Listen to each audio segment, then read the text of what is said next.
Chapter 84, I have someone I like already. Scarface followed that van. He wasn't from Shangcheng, so he didn't really know that the van was on its way to the police HQ. He just thought it was Dolphin and the others, so he followed them. Retreat, meet at base camp, he said to the mic as he followed the van. But, who knew a stranger's voice suddenly came out from his earpiece. It was none other but Su Cheng. Brother Scarface, where are you planning on going following that van? Upon hearing this, Scarface's pupils immediately enlarged, and when he finally realized that something was off with the van in front of him, he immediately stomped on the brakes, planning to turn around. However, he just felt his car being hit by someone from the rear, and within a second, cop cars came out of nowhere and had him completely surrounded. Police! Get out of the car! There were police in all directions, and seeing all the cold steel barrels pointing at him, Scarface slammed his steering wheel in rage. He was even more infuriated when he saw 3 undercover officers come down from that van, feeling like he just got played hard. My men will avenge me, he surrendered, but he muttered to Su Cheng through his earpiece. Your men? Su Cheng paused for a moment. Yeah, you only got a few, we still have more, Scarface said. Oh, let me count for you. Su Cheng paused for a second, counted those peeps up and said, plus you, is this a group of 7? Scarface's eyes opened up wide, and before he could start cursing, he was pulled out of the car by the police officers and cuffed up. From other police cruisers, Ranjing and the other officers came down with the other arrested members of the hitman group. Upon seeing everyone captured, he couldn't be more shocked. When he was locked up with the others, Dolphin bitterly smiled.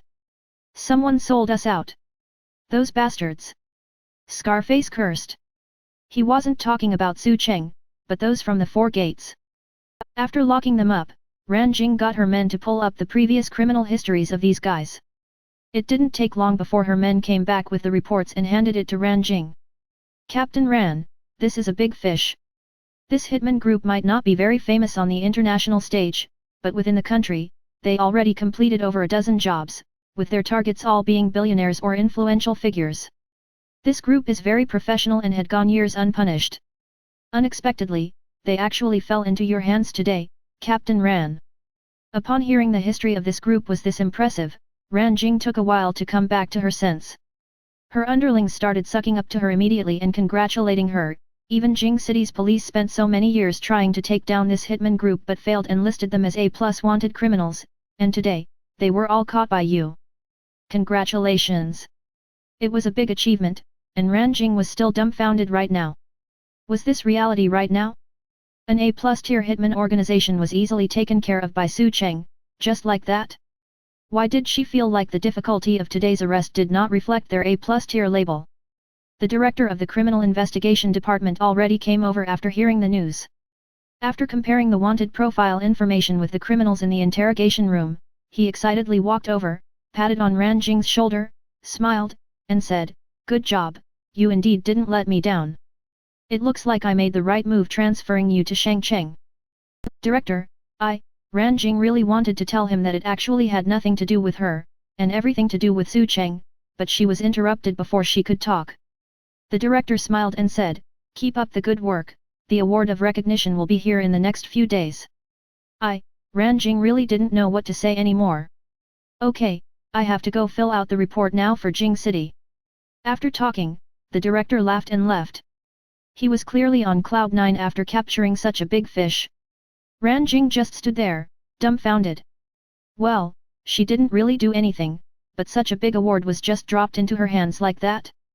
At the thought of this, she remembered how casual Su Cheng was throughout the whole time. This guy was really just getting more and more mysterious. Inside the hospital, there was only Shen Yao and Su Cheng left. She shuffled over, tapped Su Cheng on the arm.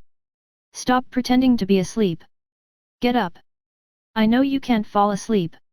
"Oh damn, you got me," Su Cheng said, a bit grumpy. "You were sleeping for so long, your spirit and energy should be replenished already."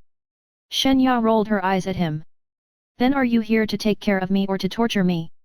You don't want me to sleep, do I have to be responsible to chat with you and keep you company?" Su Cheng replied. "First, tell me what just happened from the very beginning, and then I will let you sleep." Shen Ya urgently wanted to know. How did you do it? It seems like you saw through the entire operation of those killers, and all of their motives and intentions. That's so amazing. Su Cheng drily laughed. Don't admire me, I'm just a legend. In fact, he didn't really know how to explain, so he tried to just brush it off. However, Shen Yao wasn't the easy type to deal with. She frowned and said, "Are you going to tell me or not? If you don't, then I'm going to take the billions of yuan you have with me at the underground money house." Holy crap, she's gonna play dirty.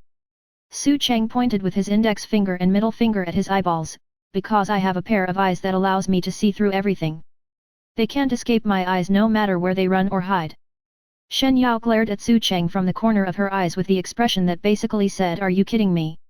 She snorted, "If you are not going to say it, then whatever. Just don't think about getting your money back." Su Cheng didn't know whether to laugh or cry. I told you, and you don't believe me. Whatever, if you don't want to say it then don't." Then, seizing this opportunity of being alone with Su Cheng, she changed the topic. "By the way, do you have a girlfriend or not?" "Why?" Su Cheng looked at her with vigilance. "What kind of look is that? It's not like I will eat you or something." Shen Yao glared at him. "If you don't, then I can set you up with someone." Su Cheng replied, "It's fine." Shen Yao became anxious. "I didn't even tell you who I'm going to set you up with yet, and you are already turning me down." "Su Cheng, I'm really okay. I will pass." "Shen Yao, she's really pretty." Su Cheng shook his head. "Shen Yao, she's really rich too, and you can basically be her sugar baby." Su Cheng shook his head.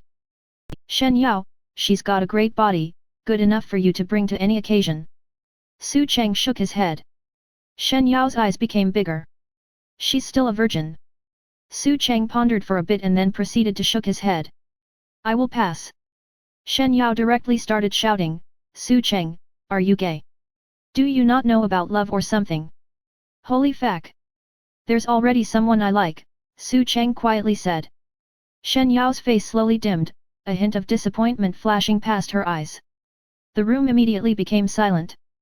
After a while, Shen Yao was feeling bitter but she still pretended to be okay. "That's a pity, my cousin is really a good girl, I was only trying to set you up with her because I think you are not too bad yourself." "Oh well." After saying that, Shen Yao felt pretty sour in her heart. "If you already have someone you like, why not go and chase after her?" Su Cheng bitterly smiled. "Because I think I don't deserve her as of right now."